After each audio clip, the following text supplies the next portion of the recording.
나만 장군의 치유 이야기는요, 우리 열왕기 하 성경에서 가장 유명한 잘 알려진 내용이기도 하고 또 주일학교 어린이들에게 많이 이렇게 인기가 있는 내용 중에 하나입니다. 또 이야기 자체가 또 재밌기도 해서. 나아만은 아람 나라의 군대 장관이었습니다. 아람은 이스라엘 북쪽에 있는 국가였습니다. 이스라엘을 이렇게 둘러싸고 있는 왼쪽에는 지중해가 있고 오른쪽에는 밑에서부터 암몬, 모압, 북쪽으로는 아람 이렇게 뚝빙 둘러서 쌓여 있는 외국인데 거기에 이제 아람 나라 사람 군대 장관이었습니다. 큰 공을 세운 자였다라고 기록하고 있습니다. 아람을 전쟁의 위기에서 구원한 자가 바로 이 사람이었고, 그런데 한 가지 큰 문제가 있었죠. 그것은 그가 문둥병자, 나병 환자였다라는 사실입니다. 그런데 이 나아만이 평생 이 병 때문에 고통을 당하고 있었는데 그 병이 치유될 수 있는 뜻밖의 힌트가 생겼는데 그것은 그 아람 군대가 포로로 잡아온 한 소녀 때문입니다. 한 소녀가 이 나아만의 아내를 시중드는 그 일을 하게 되었고 여종이 된 것이죠. 그리고 아내에게 그 나아만의 아내에게 이렇게 얘기했습니다. 우리 주인 나아만 장군이 사마리아에 계신 선지자 앞에 계시면 그 나병을 고칠 수 있을 것입니다. 사마리아에 있는 선지자는 엘리사를 얘기합니다. 그러니까 이때 벌써 엘리사의 이름이 이 작은 여자아이조차도 다 아는 거예요. 이스라엘의 모든 사람들이 하나님의 선지자 엘리사는 기적을 행하는 엘리사다, 선지자다라는 것을 다 알고 있었어요.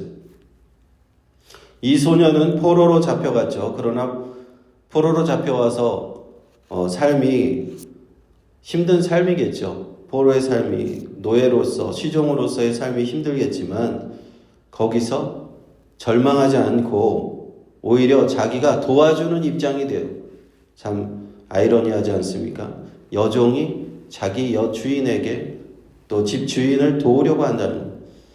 요셉이 노예로 팔려갔었죠. 보디발의 집에 가서 보디발의 집을 섬기고 또 이집트를 부흥하게 만드는, 또 기근에서 이집트를 구원하는 사람이 됩니다.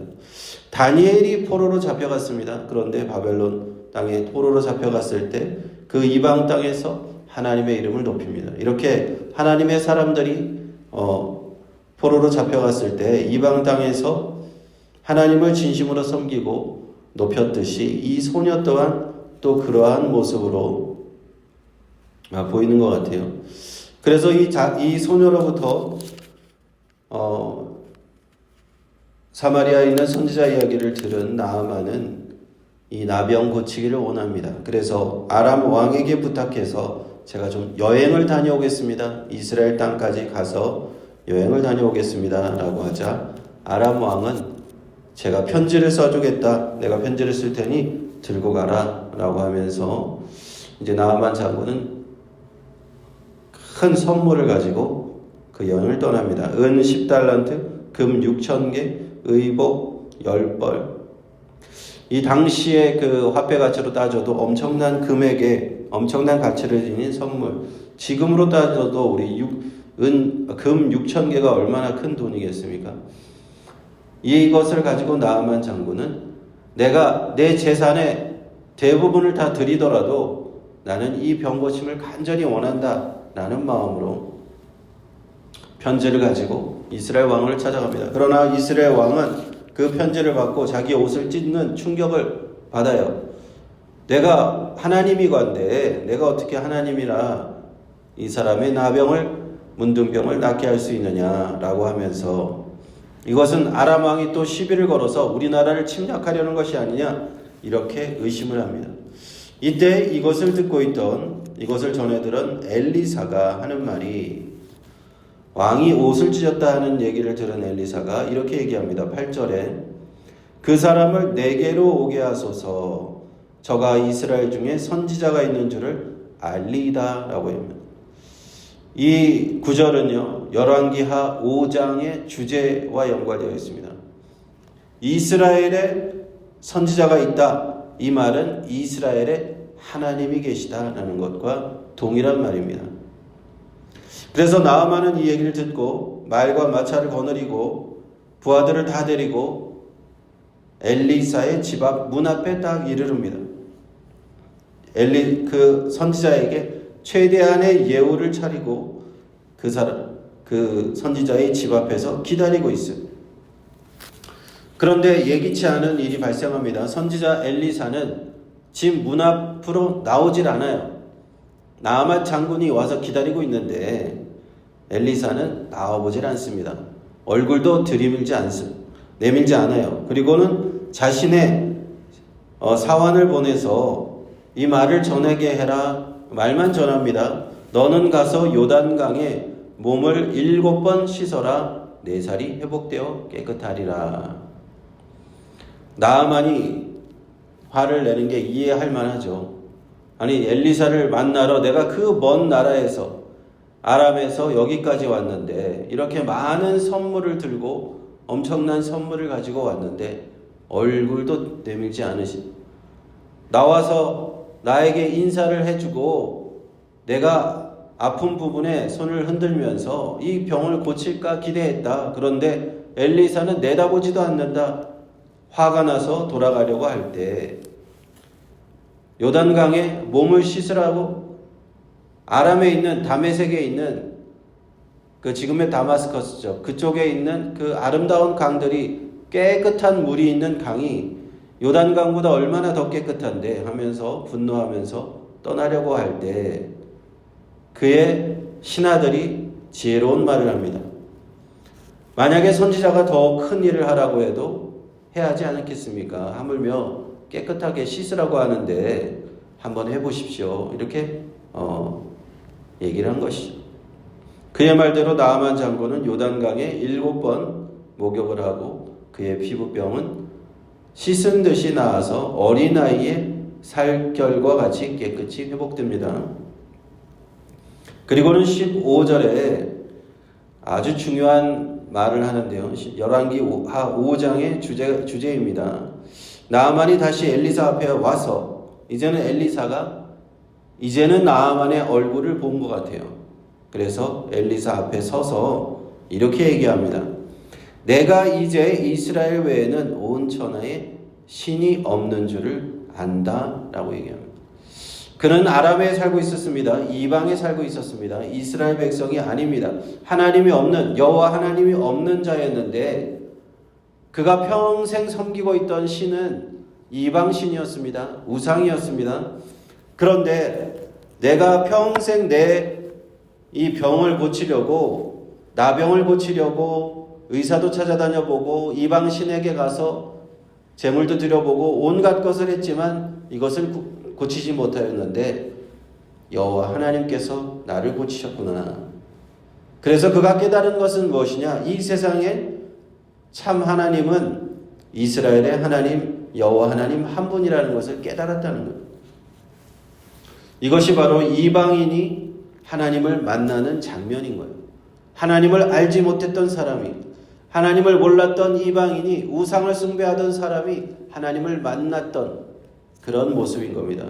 지금 우리도 하나님을 똑같이 만나고 있습니다. 이방인들이, 하나님을 몰랐던 사람들이 귀신에게 제사하고 조상에게 제사하고 무당에 가서 기륭화복을 무고 무당에 가서 점을 보던 온갖 돌이나 나무나 금이나 은이나 형상을 만들어서 거기다 절하고 있는, 우상을 숭배하고 있는 이방인들이 예수 그리스도의 복음을 통해서 참으로 살아계신 하나님을 만나는 것, 그것을 지금 나아만이 보여주고 있는 겁니다. 오늘 이방인들도 참 하나님 이렇게 만나고 있습니다. 복음을 통해서 참되신 하나님 앞에 돌아오고 있습니다. 오늘도 지금 이러한 기적이 일어나고 있다 이 말입니다. 나아만은 이제 생각이 바뀝니다. 내가 아람 땅으로 다시 돌아가게 되면 더 이상은 이방신을 섬기지 않겠다. 근데 단 한 가지만 좀 양해를 구합니다. 엘리사에게 양해를 구해요. 아람의 신에 있는데 림몬이라고 하는 신이 있는데 그 우상신에게 자기는 우상신에 가서 절할 마음은 없지만 아람 왕의 수종을 들면서 거기 들어가서 함께 몸을 굽혀야 될 때가 있다라는 겁니다. 그래서 그것만 좀 엘리사에게 양해를 부탁합니다. 아직 아람으로 돌아가지도 않았는데 그는 하나님을 만나고 나서 즉각적으로 깨달음이 온 것이며 내가 하나님 외에는 다른 우상에게 절하면 안 되는구나. 다른 우상은 없는 것이구나. 참 하나님만 살아계시구나 라는 것을 바로 즉각적으로 깨달은 겁니다. 우리가 이처럼 하나님을 만나는 사람은요, 세상의 우상에 대해서 바로 깨달음이 와요. 누가 가르쳐 주지 않아도, 누가 그것을 얘기해 주지 않아도 자기가 스스로 깨닫게 돼 있어요. 내가 조상신에게 우리 대한민국이 유교 사상으로 맨날 제사 지내잖아요.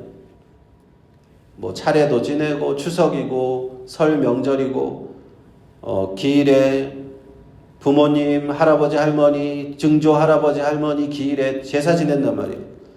이 제사상 차려놓고 절하는 것이 이게 옳은 것이 아니구나라는 것을 자기가 깨닫는다는 거예요. 제가 고등학교 때 제 고등학교 다니던 그 학교가 충무공 이순신을 1년에 한 번씩 그 사당에 가서 이렇게 묵념하는 게 있었어요. 누가 가르쳐 주지 않아도 우리 크리스찬 친구들은 여기에 절하면 묵념하면 안 된다라고 다 생각하는 거예요. 누가 그렇게 하라고 시키지도 않았는데 우리가 거기 가서 이순신 앞에서 왜 우리가 묵념을 해야 되냐. 그래서 우리는 하지 말자. 그래서 묵념하면은 우리 크리스찬 친구들은 그냥 고개를 빳빳이 들고 있었던 생각이 나요. 누가 가르쳐 주지 않아도 하나님을 만난 사람들은 알게 되는 거예요. 내가 하나님 아닌 다른 데 가서 우상을 섬기면 안 되는구나. 나아만 장군이 그걸 바로 알았다는 겁니다. 하나님을 만나고 나니까 내가 지금까지 섬겨왔던 우상, 이제는 내가 우상을 섬기면 안 되는구나.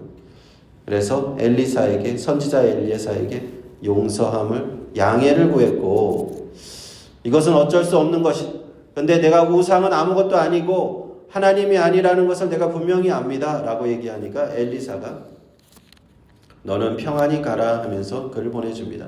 그의 상황을 이해하고 보내준 것입니다. 나아만 장군의 이 개종의 이야기는요, 피부병이 나았다는 것보다도, 문둥병, 나병이 나았다는 것보다도 더 중요한 것은 이방인이 참되고 살아계신 하나님을 만났다는 게 더 중요한 것이고요. 이 복음의 시대, 우리가 이방인들에게 복음이 전해지는 지금 시대, 사도 바울이 통해서 이방인들에게 예수 그리스도의 복음이 전해서 참되고 살아계신 하나님을 만나라 하는 사도 바울의 복음이 전해진 때부터 지금까지도 이방인들이 하나님 앞에 돌아오고 있지 않습니까? 선교사들이 우상을 숭배하는 국가에 가서 참되고 살아계신 하나님 앞에 돌아와라. 너희들이 지금까지 하나님을 모르고 우상을 섬기고 금과 은과 나무와 돌로 만든 그 우상 앞에 절하던 그 때가 족하도다. 이제는 살아계신 하나님 앞에 돌아와라. 만민들에게 회개하는 복음을 주셨다. 예수 그리스도를 믿고 하나님을 만나라. 이 복음을 전하는 겁니다. 우상의 국가에 가서, 수많은 우상의 국가에 가서 지금 선교사들이 복음을 전하는 이것이 의미가 있는 오늘 내용입니다. 이렇게 이방인들이 하나님 앞에 돌아오고 있는 이 시금 우리는 나아만 장군의 이 이야기가 이 복음의 시대에, 이방인들이 돌아오는 복음의 시대에 하나의 예표로서 기록해 놓은 성경이라는 것을 알게 됩니다. 우리가 믿는 하나님, 우리를 부르시는 하나님, 참되고 살아계신 하나님, 이방인들이 더 이상 우상이 아니라 그들이 섬기는 가짜 신이 아니라 참되고 살아계신 하나님 앞에 돌아오라.